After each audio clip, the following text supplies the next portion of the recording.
예수님의 강권적인 역사로 말미암아 사울은 예수님을 다메섹 도상에서 만났습니다.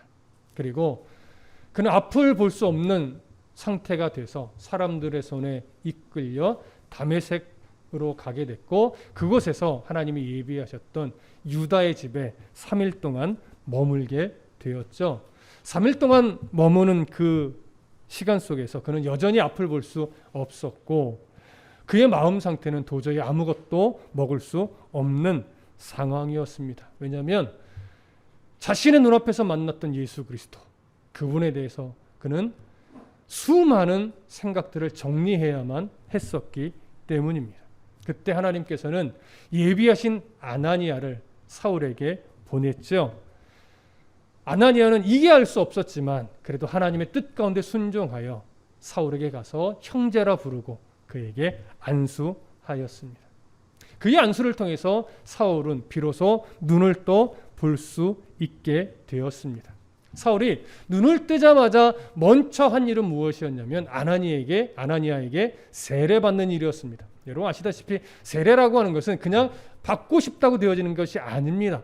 예수 그리스도가 누구신지 분명하게 인정하고 그분을 나의 주 나의 하나님으로 인정할 때 비로소 그리스도와 연합된 관계로서 세례를 받는 것이죠. 그렇다면 왜 그가 아나니아에게 안수받고 눈을 뜨자마자 세례를 받았을까요? 그 3일 동안 그가 가졌던 신학적, 성경적, 또 신념적, 또 전통적 모든 이해들을 다시 예수 그리스도 중심으로 정리하다 보니까 결국 그가 내린 결론이 뭐였습니까? 예수 그리스도는 메시아다. 이 사실이었습니다. 아브라함이 3일 길을 통해서 그 아들을 용기 내어 하나님께 바치려고 하는 그 용기를 낼 수 있었던 것처럼 사울도 그 3일의 기간 동안 수많은 아마 잠도 거의 못 잤을 겁니다. 그 깊은 고민과 그 깊은 생각 속에서 결국 예수 그리스도만이 답이다.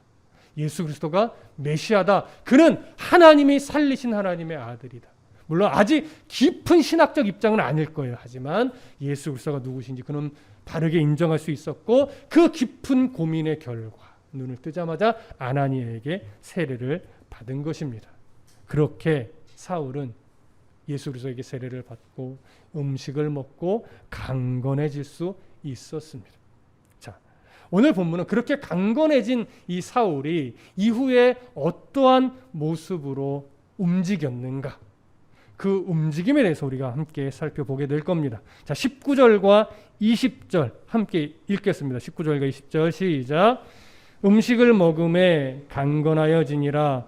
사울이 다메섹에 있는 제자들과 함께 며칠 있을새 즉시로 각 회당에서 예수가 하나님의 아들이심을 전파하니. 자, 음식을 먹고 강건해진 사울. 이제 그가 강건해졌다는 것은 음식을 먹고 기력이 회복됐다라고 하는 의미도 있지만 이제 그가 정말로 강력한 힘이 되신 능력의 근원 되신 예수 그리스도 안에 머물면서 예수 그리스도를 하나님의 말씀을 힘으로 삼는 자가 되었다라고 하는 상징적 의미까지도 있음을 우리가 확인했었죠. 그렇게 영적인 눈이 열렸고 하늘로부터 오는 힘을 의지하는 자가 된 사울입니다. 그리고 정확한 기간은 알 수 없지만 여러 날 동안 그 다메섹에 있었던 그리스도인들과 교제를 나누었습니다. 아마도 그 유다라고 하는 사람의 집이 다메섹의 그리스도인들이 모여서 함께 교제하고 예배하는 아마도 교회 공동체, 가정교회 공동체 모임 장소였을 것으로 여겨집니다. 사울이 그 그리스도인들과 함께 무엇을 하며 여러 날을 보냈는지 정확하게 알 수는 없습니다. 하지만 20절에서 그들과 여러 날 교제한 결과 사울이 어떤 행동을 했냐면 즉시로 각 회당에 가서 예수가 하나님의 아들이심을 전파했다라고 하는 이 흔적을 만들어낸 것으로 보아 아마도 사울은 제자들과 함께 이야기를 하면서 예수 그리스도에 대해서 그리고 하나님의 나라에 대해서 끊임없이 토론하며 깊은 영적인 교제를 나누었을 것으로 보여집니다. 예수 그리스도를 사울은 강권적으로 만났죠. 그가 찾아온 것도 아닙니다. 예수님이 직접 찾아오셔서 꺾이지 않던 사울을 꺾어 내신 겁니다. 그렇게 회심한 사울은 아직 그리스도를 아는 지식에 부족했던 것은 사실일 겁니다. 그래서 여러 제자들과 함께 이야기를 나누며 예수 그리스도에 대해서, 하나님 나라에 대해서 깊은 교제를 나누는 그 시간들은 분명 그가 가지고 있던 모든 성경적, 신학적 지식들이 예수 그리스도를 중심으로 바르게 세워지는 그런 시간이 되었을 겁니다. 그렇다면 그 여러 날 동안 이런 교제를 나누며 그 안에 있던 예수 그리스도에 대한 입장이 정리되어질 때 그 사울 안에 은혜와 감동이 커졌을까요? 가라앉았을까요? 당연히 커졌을 겁니다. 그러니 사울의 성향상 그렇게 큰 은혜가 가슴에 막 채워지고 있을 때 가만히 있을 수 없었겠죠. 그래서 오늘 본문은요, 즉시로 은혜가 가득가득 채워질 때 이걸 감당할 수가 없어서 즉시로 회당으로 달려가 복음을 전했다라고 합니다. 사울의 성격이 너무나 잘 드러나는 대목이죠. 특히 20절에 기록된 회당이라는 단어는 단수로 되어 있지 않고 복수로 되어 있습니다. 여러 회당을 다니며 복음을 전한 겁니다. 이전에도 나누었지만 다메섹에는 회당이 몇 개인지 정확하게 알 수는 없지만 기록들을 통해 볼 때 아마도 30여 개 정도 될 것으로 여겨집니다. 그렇다면 30여 개의 회당을 다 다닌 건지는 알 수 없으나 그 30여 개 회당에 꾸준히 들려가며 거기서 복음을 전했을 것이라고 여겨집니다. 여러분 아시다시피 본래 사울이 왜 다메섹에 왔어요? 그리스도인들을 잡아서 감옥에 가두려고. 근데 어디에 도움을 받으려고 했었어요? 회당의 도움을 받아서 그리스도인들을 색출하여 잡아가려고 했었어요. 그런데 며칠 사이에 사울이 완전히 변한 거예요. 오히려 도움을 받으렸던 회당으로 찾아가서 복음을 전하고 있어요. 근데 그 복음의 핵심 내용이 뭐예요? 오늘 성경을 보면 예수가 하나님의 아들이라는 거예요. 근데 잘 생각해 보세요. 예수가 하나님의 아들이다. 사울은요, 이 주장을 반대하면서 기독교인들을 박해하는 데 앞장섰어요. 이 주장 때문에. 이 주장이 인정할 수가 없었어요, 이 주장을. 그런데 지금 어떻게 됐어요? 오히려 이 주장을 확신하면서 복음을 전하고 있어요. 그러니 회당 사람들이 그의 말을 듣고 놀랄 수밖에 없는 겁니다. 그 회당 사람들의 반응을 볼까요? 21절과 22절입니다. 자, 함께 읽습니다. 21절과 22절 시작. 듣는 사람이 다 놀라 말하되 이 사람이 예루살렘에서 이 이름을 부르는 사람을 멸하려던 자가 아니냐? 여기 온 것도 그들을 결박하여 대제사장들에게 끌어가고자 함이 아니냐 하더라. 사울은 힘을 얻어 예수를 그리스도라 증언하여 다메섹에 사는 유대인들을 당혹하게 하니라. 자, 사울이 전하는 복음을 들었던 회당의 사람들은요, 복음을 사울이 저렇게 말해? 그럼 뭔가 있지 않을까? 이렇게 호기심 어린 반응을 보인 것이 아니었어요. 오히려 더 강팍한 마음을 가지면서 당혹해했어요. 왜냐하면 사울은요, 기독교인들에게만 기독교 박해자로 유명했던 것이 아니에요.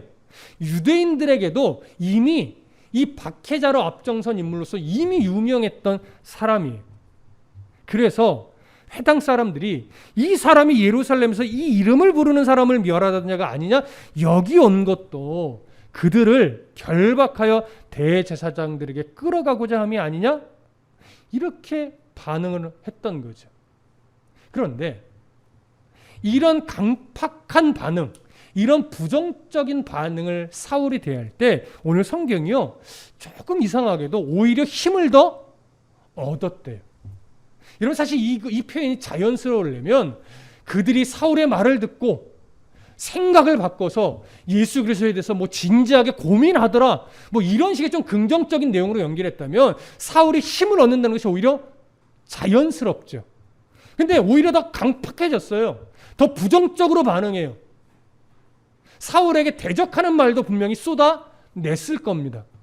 그런데 사울이 그런 그들의 반응에 위축되거나 주눅들지 않고 오히려 더 힘을 얻었대요.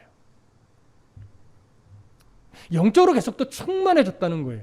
그리고 또 복음에 대한 확신, 예수 그리스도가 하나님의 아들이라고 하는 이 복음에 대해서 더 확신을 가졌다라고 하는 거예요.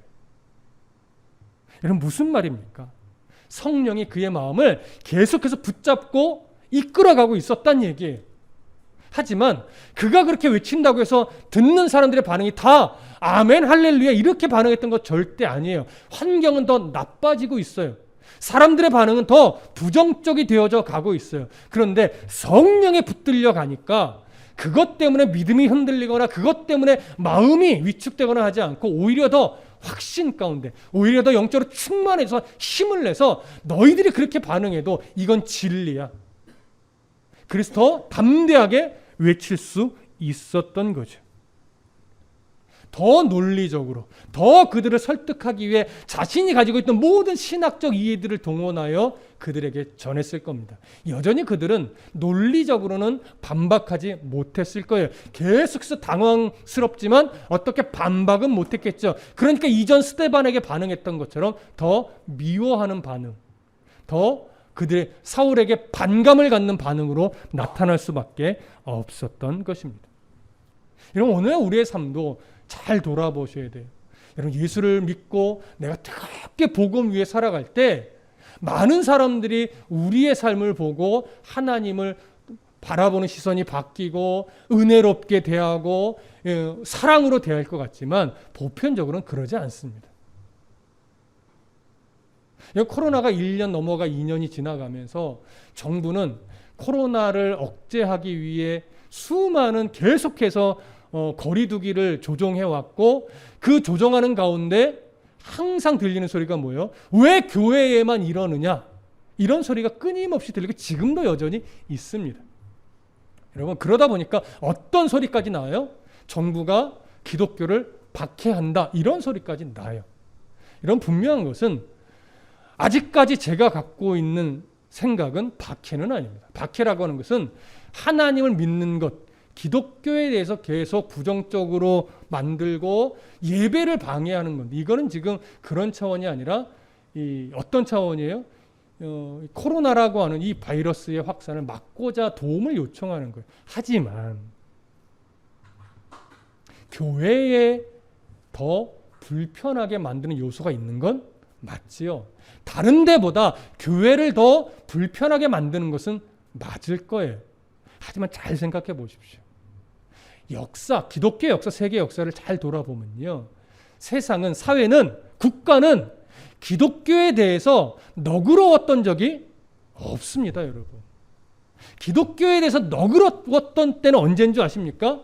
나라가 기독교 국가가 되었을 때. 중세시대 주로 그랬죠. 그러나 보십시오. 어떤 때가 가장 기독교의 부패가 심했습니까?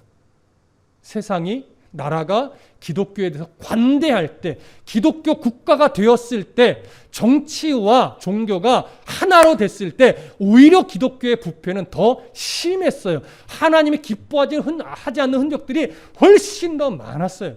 그러니 여러분, 지금 세상이 교회를 조금 더 불편하게 만드는 것은 이상한 것이 아니라 이미 역사 속에 그려왔던 것처럼 지금도 여전히 그런 거고, 여러분 아무리 우리가 불면 소리를 해도 앞으로도 그럴 거예요. 그렇다면 우리의 역할은 뭐냐면 거기에 필요한 목소리를 내는 것도 중요하지만 그럼에도 불구하고 교회가 교회로서의 역할을 더 끝까지 지켜내는 거예요.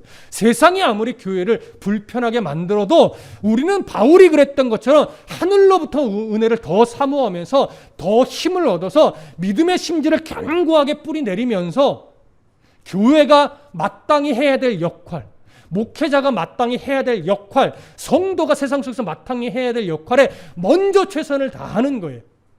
그것에 소홀히 하면서 불공평하다, 억울하다, 이러면 안 된다 소리를 내는 것은 제가 볼 때는 그리 바람직하지는 않습니다. 무슨 말씀 이해되십니까? 더 힘을 얻으십시오. 세상이 아무리 기독교를 폄하하고 더 불편하게 만들지라도 우리에게는 그들이 없는 게 있어요. 그게 뭐예요? 하나님의 사랑이죠. 하나님의 인도하심이죠. 성령의 동행하심이란 말이에요. 그것을 가지고 있는 우리가 조금 더 넉넉하게, 그리고 조금 더 이 코로나를 대하는 반응에 있어서 더 최선을 다해서 우리가 살아내야 됩니다. 그래서 조금씩 세상의 교회를 바라보는 시선이 바뀌게 만들고, 세상의 목회자를 바라보고 성도를 바라보는 시선이 바뀌게 만들어야 돼요. 그러기 위해서 얼마나 치열해 할 수밖에 없겠습니까? 그러기 위해서 교회가 얼마나 많이 양보하고 먼저 낮아지는 모습이 있어야 되겠습니까? 그래서 쉽지 않은 거죠. 그럼에도 그리스도의 사랑을 담은 우리가 해내야만 할 겁니다. 이런 은혜가 있기를 소망합니다. 자, 23절 본문으로 돌아가셔서 23절 함께 보겠습니다. 23절 시작. 여러 날이 지남에 유대인들이 사울 죽이기를 공모하더니, 자, 여기 보면 이제 여러 날이 지남에라고 하는 표현이 나옵니다. 자, 사도행전은 어떻게 흘러가냐면, 그렇게 여러 날이 사울이 복음을 전하며 유대인들의 미움을 사고 있는 이 시간들이 길어지는 거예요. 여러 날이 지남에 드디어 이 유대인들이 분을 참지 못하고 사울을 죽이기로 공모하고, 그들의 이 공모함으로 인해 사울이 다메섹을 빠져나옵니다. 빠져나와서 어디로 가요? 예루살렘으로 가서 제자들을 만나죠. 이것이 지금 사도행전에서 간략하게 흘러가는 내용이에요. 아마 30절까지 이어지는 내용이 바로 이겁니다. 그런데 이 장면을 설명함에 있어서 사울이 기록한 갈라디아서는 조금 다르게 기록이 되어 있어요.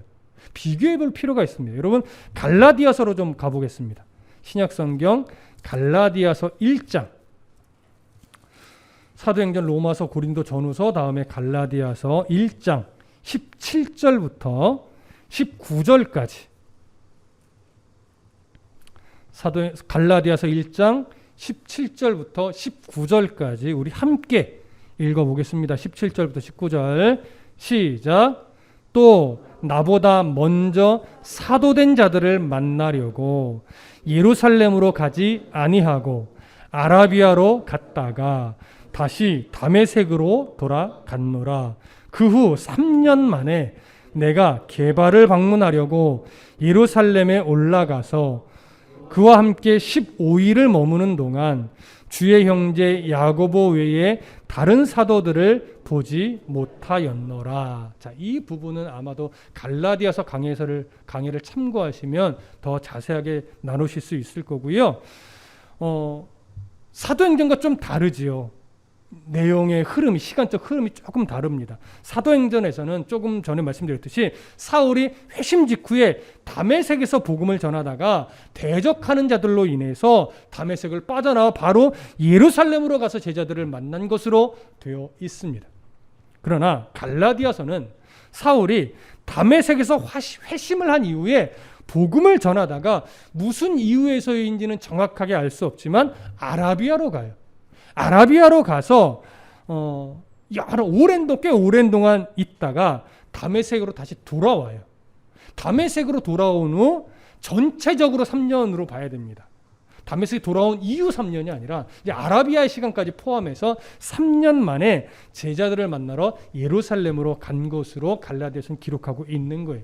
여러분, 이렇게 사도행전의 기록과 갈라디아서의 기록이 작은 차이 같지만 시간적으로는 꽤 큰 차이가 있어요. 이 차이를 어떻게 해결해야 할까요? 학자들도 사실 의견이 좀 분분한 내용이긴 하지만 보편적으로 이건 저자의 의도에 따라 생각해야 될 필요가 있습니다. 사도행전을 기록한 누가는 이 사도행전을 써 내려갈 때 어디에 초점을 맞추고 있냐면 초대교회가 세워지는 그 역사에 초점을 많이 맞추고 있어요. 그러니까 뭐 사울의 사도권 이런 것에는 사실 크게 관심을 두고 있지 않아요. 그러다 보니까 사울의 회심부터 예루살렘 방문까지를 간략하게 그냥 설명해 버립니다. 그러나 갈라디아서를 쓴 바울은 자신의 사도권을 좀 바르게 드러내는데 초점을 많이 맞췄어요. 그러다 보니까 자신의 사도됨의 근거가 하나님에게 있고 나도 제자들처럼 하나님과 깊은 교제를 나누며 훈련을 받았다. 이런 것을 강조할 필요가 있었어요. 그래서 회심 이후에 사도로 부르심을 받고 그 준비되는 과정, 이것을 자세하게 설명할 필요가 있었던 겁니다. 그래서 아라비아에 갔던 일을 언급한 거죠. 따라서 시간적 순서로 본다면 바울 자신이 쓴 갈라디아에서의 내용으로 이해하는 것이 더 옳다라고 여겨집니다.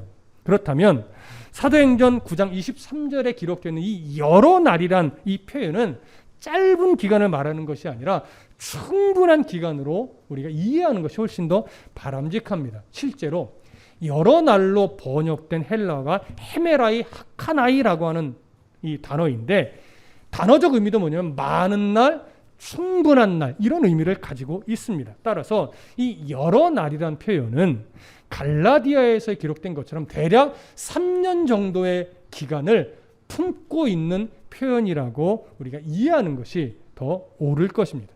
자, 그러면 이제 다시 정리를 해볼게요. 다시 정리해 보자면, 사울은 아나니아에게 세례를 받고 나서 주의 제자들과 교제를 나누는 동안 복음에 대한 확신과 은혜가 충만해졌어요. 그래서 그 충만한 마음을 감당할 수 없어서 여러 회당을 다니며 복음을 증거했습니다. 유대인들의 반응은 대부분 다 부정적이었죠. 그러다가 성령의 인도하심을 따라 아라비아에 가서 3년 정도의 시간을 보낸 것으로 여겨집니다.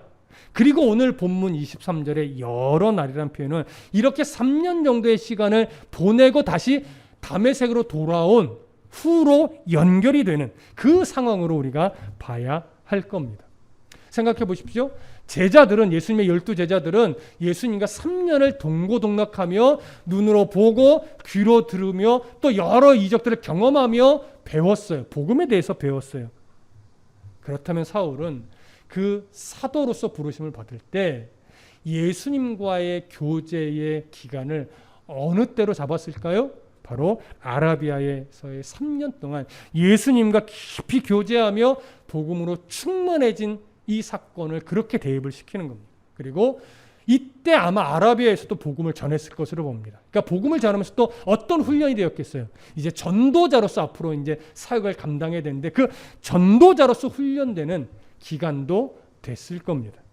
그러니 이런 사울이 아라비아에서의 3년은 다메섹에서 여러 제자들과 교제하면서 그 안에 정리됐던 은혜보다 몇 배, 몇십 배는 더 큰 은혜로 이 심령이 가득 채워졌을 겁니다. 그런 뜨거운 이 마음을 가지고 3년 정도의 기간이 지나서 다메섹으로 돌아왔으니 사울의 마음이 얼마나 더 뜨거웠을 것이며 그 뜨거운 감정으로, 그 뜨거운 마음 상태로 또다시 회당을 찾아가 다니면서 복음을 전하니 3년 정도 전의 모습과 지금 비교하면 몇 배는 더 뜨겁게, 몇 배는 더 강력하게 복음을 외쳤을 거예요. 이렇게 많이 변한 사울을 보고 유대인들은, 회당의 유대인들은 어떻게 반응했을까요? 거기에 눌려서 막 복음을 듣고 회심하는 일이 벌어졌을까요? 아니요. 더 강팍해지고 더 악해졌어요. 그래서 이제는 어떤 단계까지 가요? 스데반을 죽이려고 공모했듯이 이제는 사울을 죽이려고 공모하는 상황까지 벌어지게 된 겁니다. 그 장면이 24절, 25절이죠. 함께 읽습니다. 24절, 25절 시작. 그 계교가 사울에게 알려지니라. 그들이 그를 죽이려고 밤낮으로 성문까지 지키거늘 그의 제자들이 밤에 사울을 광주리에 담아 성벽에서 달아내리니라. 다메섹의 유대인들이 결국 사울을 잡아 죽이려고 시작했고 공모했고 다메섹 성읍을 샅샅이 수색했을 겁니다. 그래서 오늘 본문은요, 그뿐만 아니라 밤낮으로 성문을 어떻게 했대요? 지켰대요. 자, 이 장면은요, 고린도후서에서도 설명하는데 잠깐 살펴봅니다. 고린도후서 11장으로 가보시죠. 고린도후서 11장, 갈라디아서 바로 앞에 고린도후서 11장 32절 33절 32절 33절을 함께 읽어봅니다. 자, 찾으셔서 함께 읽습니다. 고린도후서 11장 32절 33절 시작.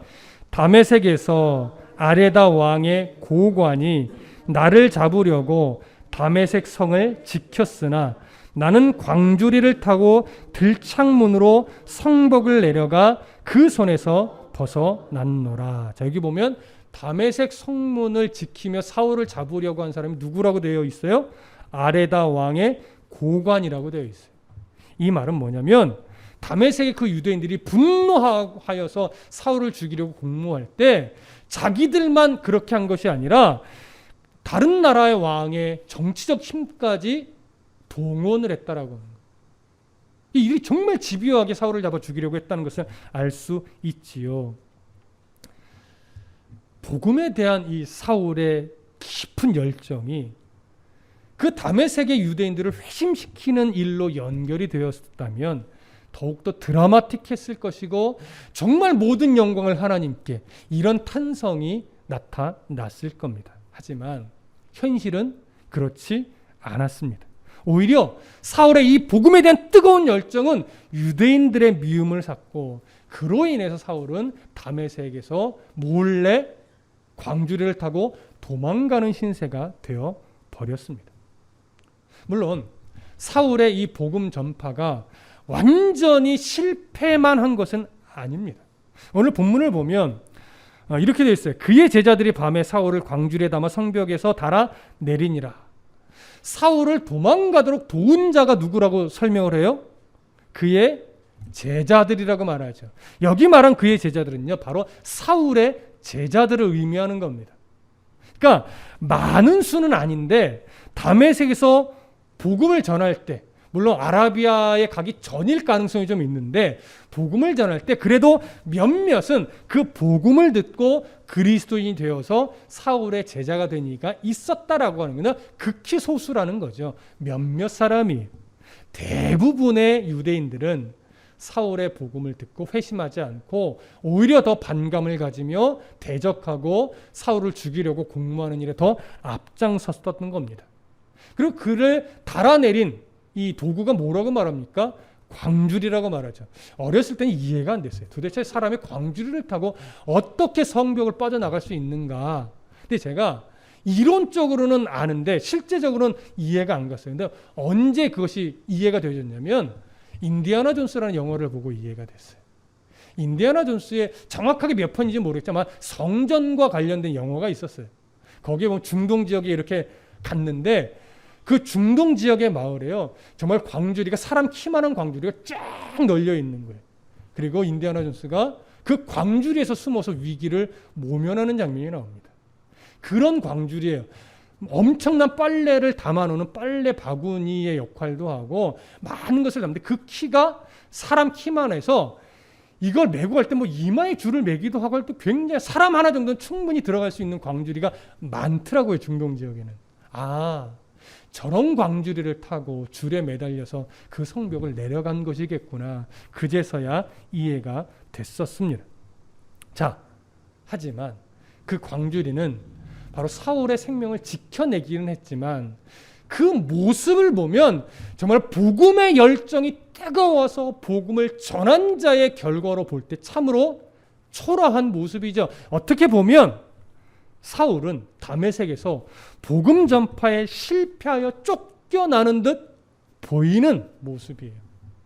그러나 결과적으로 보면 우리가 마치 실패하여 도망가는 자처럼 보이지만 사울이 지금 현재 하나님 앞에 훈련되고 있는 중이다 라는 시선으로 본다면 그건 실패가 아닌 거죠. 결과로 보면 사울의 사역은 실패같이 보여요. 그러나 그를 이방인의 전도자로 훈련해가는 과정에 있다라고 보면 그건 실패가 아닌 거예요. 하나님이 아직 그를 다듬어내고 있는 중이라는 시선으로 봐야 하는 거죠. 그렇다면 그는 지금 어떤 과정이 있냐면 형통의 과정이 있는 거예요. 이전에도 종종 말씀을 드리지만 여러분, 요셉의 이야기에서 요셉이 형통했다라고 하는 표현을 몇 차례 사용을 하는데 국무총리가 되었을 때는 형통했다라는 표현을 쓰지 않아요. 대표적으로 두 군데 썼어요. 첫 번째 언제예요? 노예로 팔려서 보디발의 집에 갔을 때 그가 형통하여 보디발의 집에 복을 받았다, 이런 표현을 해요. 여러분, 노예로 팔려간 게 무슨 형통이라고, 그것도 자기가 부자가 된 것이 아니라 주인의 집이 부자가 된 건데, 그것을 놓고 성경은 요셉이 형통했다라고 말합니다. 또 언제 형통했다라고 말해요? 그가 누명을 쓰고 감옥에 갇혔을 때, 그때도 형통했대요.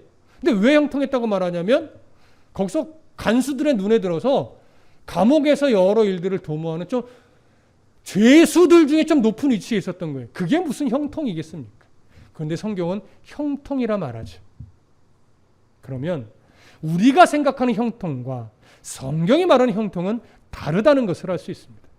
성경에 기록된 그 형통은 결과적으로 어떤 현실을 만들어내느냐의 모습이 아니라 하나님이 그 사람에게 뜻을 두고 그 사람을 사용하기 위해서 이끌어가는 과정 중에 있는 삶의 한 부분을 성경은 그 과정의 모든 삶과 그 한 부분까지도 포함한 모든 과정을 다 형통으로 말하는 거예요. 하지만 보십시오. 아무리 많은 것을 소유했고 아무리 높은 위치에 올려져 있었어도 하나님이 이끌어 가심과 상관이 없는 것이라면 그건 형통이 아닌 거예요. 그렇다면 보십시오. 지금 이 사울은 복음 전파에 마치 실패해서 도망가는 것 같지만 그런 결과로만 판단한다면 사울은 실패한 거예요. 하지만 사울은 지금 무엇이 되기 위해 훈련받는 있는 과정에 있어요? 이방인의 전도자. 그 이방인을 위한 사도로 지금 훈련되어져 가고 있는 과정에 있어요. 그렇다면 이 도망가는 이 모습도 사울은 형통한 삶을 살아내고 있는 거예요. 복음의 열정이 식지 않았어요. 그렇죠? 그러나 그 복음의 열정이 뭐 해야 되냐면 다듬어져야 돼요. 잘 보십시오. 이방인의 사도로서 감당해야 될 앞으로의 사역은요, 자신의 뜨거운 열정으로 감당해야 되는 것이 아니에요. 앞으로의 사역은 뭐냐면 열정도 중요하지만 우선은 하나님의 말씀으로 더 충만하게 무장되어야 하고 이제는 하나님의 공급하시는 힘으로 사역을 감당해야 되고 자기 열정이 아니라 하나님이 무슨 뜻을 갖고 계시고 하나님이 어떻게 인도해 가시는가를 바라보면서 그 인도하심에 순종하는 태도로 그가 사역을 감당해야 돼요. 그러니 지금 사울에게 있어서 하나님이 하시는 훈련은 어떤 훈련이라고도 표현할 수 있냐면 그의 열정을 내려놓는 훈련, 자기의 힘을 빼는 훈련이라고도 말할 수 있어요. 그래야 하나님이 주신 힘으로 사역을 감당할 수 있고 하나님이 이끌어 가시는 인도하심을 바라보며 거기에 순종하는 사역을 할 수 있기 때문에 그렇습니다. 이런 모세도 처음에 40세가 되었을 무렵에 공주의 아들이라는 신분으로 이스라엘을 도우려고 했지만 실패했어요. 그래서 결국 도망자의 신세가 돼서 미디안으로 가서 40세부터 80세까지 40년을 아무것도 할 수 없는 존재로서 살았어요. 그것도 하나님의 훈련이었죠. 모세를 향한 어떤 훈련이었어요? 모세의 힘을 빼는 훈련이었어요. 왜요? 이스라엘 백성을 애굽에서 나오게 하고 약속의 땅으로 인도할 때 그 모든 과정은요, 모세의 힘으로 감당해야 될 사역이 아니라 철저하게 하나님의 힘으로만 감당해야 되는 사역이었기 때문에 그래요. 그래서 모세도 철저하게 자신의 혈기를 부리지 않고 어떤 상황 속에서도 하나님께 묻고 하나님이 지시하신 대로 행동하는 그런 사역으로 이스라엘 백성들을 인도해 갔단 말이죠.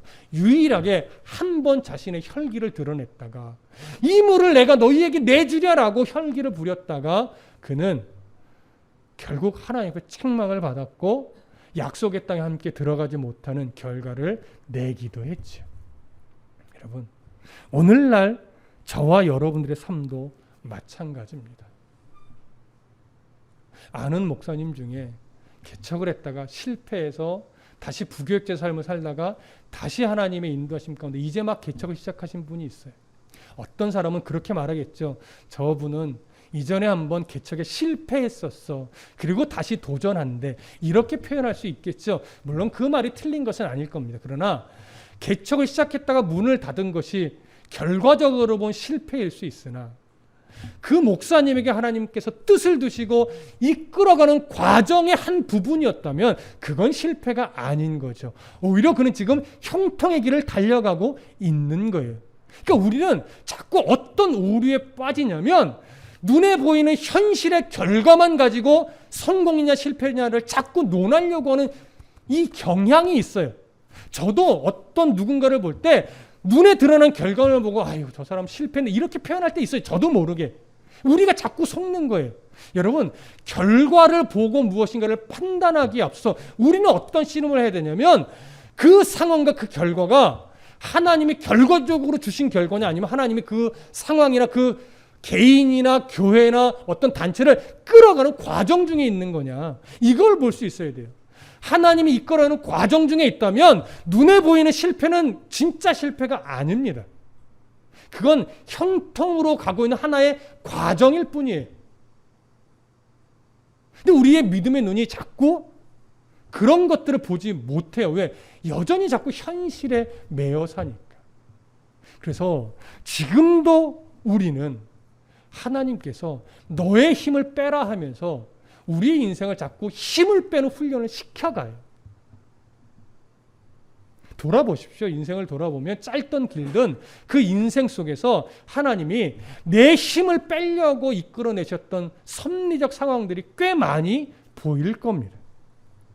그런데 우리가 얼마나 교만한지요. 그런 훈련을요. 한 10년 정도 받고 끝나는 것이 아니라 평생을 받으며 쓰임을 받아요. 평생. 주님 부르실 그때까지 자꾸 하나님이 우리에게 요구하는 것이 뭐냐면 네 힘을 빼고 내 힘으로 살아. 네 힘을 빼고 나를 좀 봐.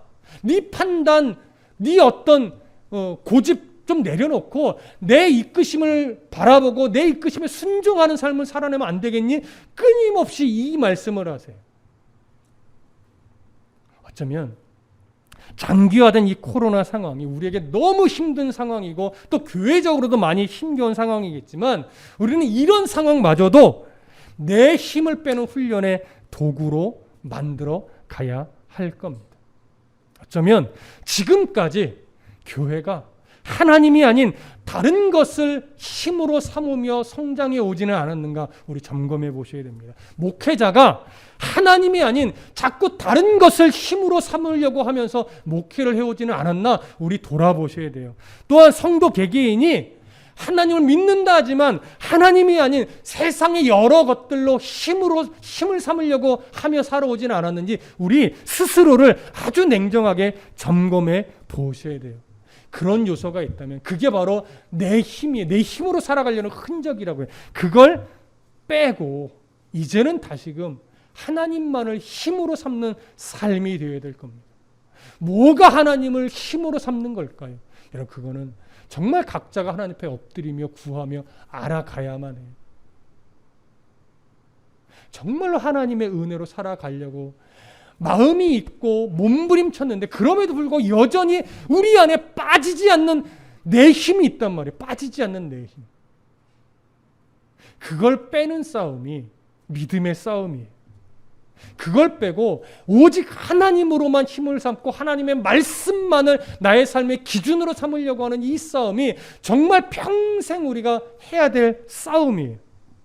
그래서 오직 하나님만을 내 힘으로 삼고 내 안에 여전히 빠지지 않는 그 내 힘을 빼기 위해 노력하며 말씀으로 다시 일어나는 성도, 말씀으로 다시 일어나는 목회자, 말씀으로 다시 일어나는 교회가 되기를 간절히 소망하고 축복합니다. 기도하겠습니다.